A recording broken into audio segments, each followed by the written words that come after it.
There is nothing like a hot cup of tea in the morning. That is until I'm done and I have to decide what to do with my cup. Can I recycle it?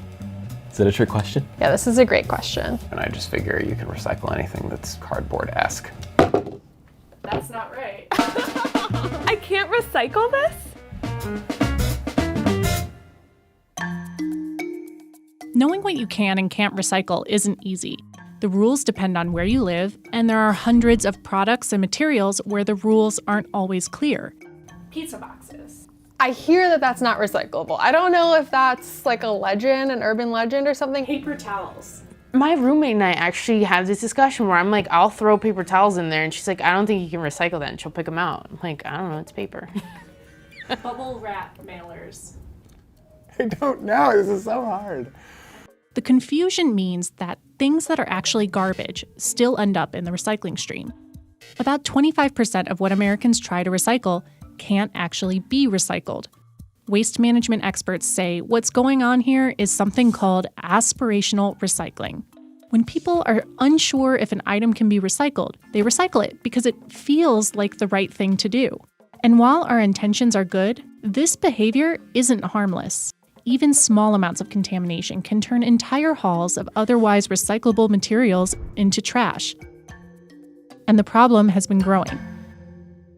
The rate of recycling contamination more than doubled in the last decade. So why is this happening? Well, it's at least in part due to a major shift in how Americans recycled. Beginning in the 1990s and 2000s, municipalities implemented single-stream recycling programs. Paper, metal, plastic, and glass no longer needed to be sorted. They could all live in one bin. Communities quickly adopted the practice, and by 2014, 80% of all curbside recycling programs in the U.S. were single-stream. The problem is, there's evidence that when we put all our recycling into one bin, we're more likely to throw trash in there along with it. Take two neighboring counties in Florida, for example. Palm Beach County, where residents must pre-sort their recyclables, had a contamination rate of only 9%, while Broward County's single-stream program had a contamination rate of 30%.